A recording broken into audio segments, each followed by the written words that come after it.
Hi everybody, this is Leah of CJ Drill.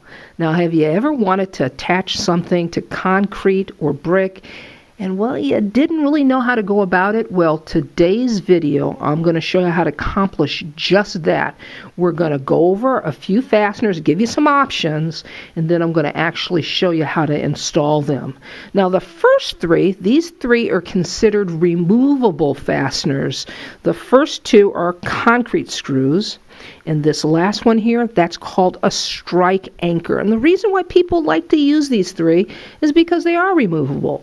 If you make a mistake and you're not happy with where you've positioned something, these make it easy to make those changes. Now, the two on the end here, well, they're considered permanent anchors. Once you install these two, you can forget about it. You can't budge them. They're not going anywhere.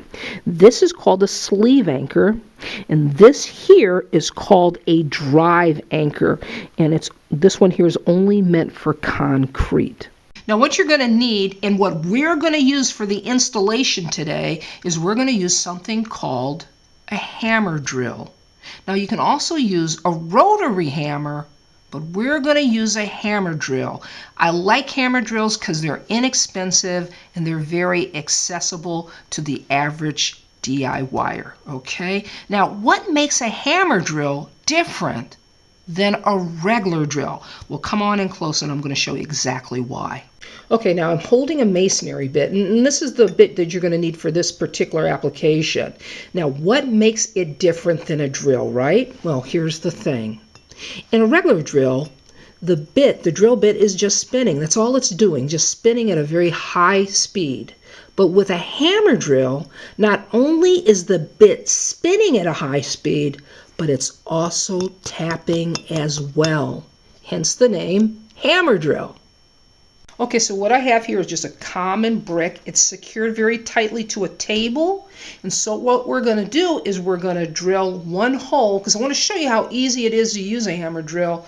I've already got a couple holes drilled, but let's just drill one more so I can demonstrate the process.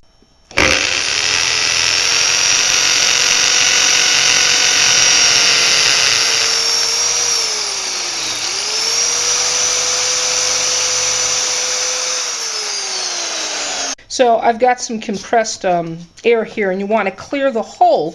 And the reason for that is you want the fastener to be able to seat very well. If it's got a lot of brick or concrete dust at the bottom, then the fastener's not going to go all the way down. Now, here's something that's very important I want to point out to you.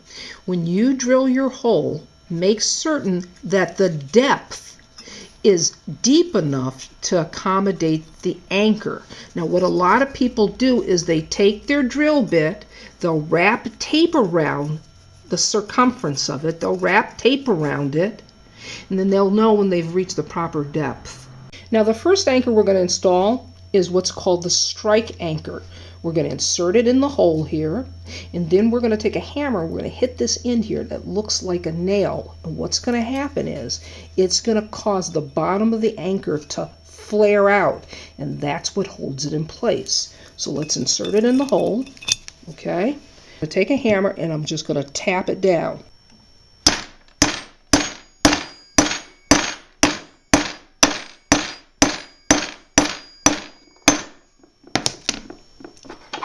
Now what we want to do is take an open-ended wrench and we want to tighten it.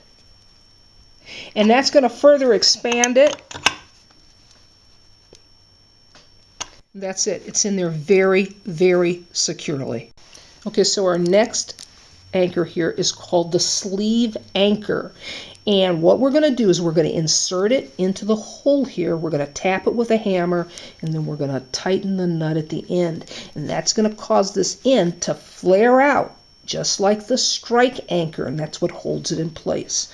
So let's insert it, right? Now let me just tap it in place. It's good. Now I have an open-ended wrench on it, and now I'm going to tighten it.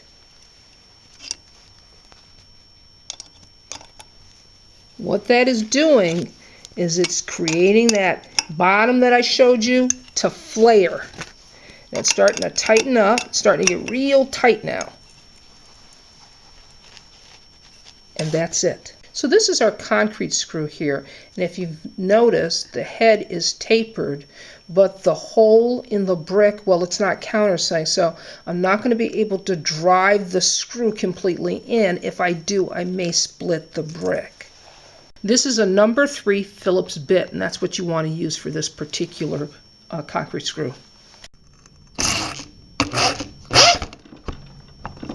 Now that's perfect. That's in there very securely. Remember I said I wouldn't take it all the way because that head is tapered.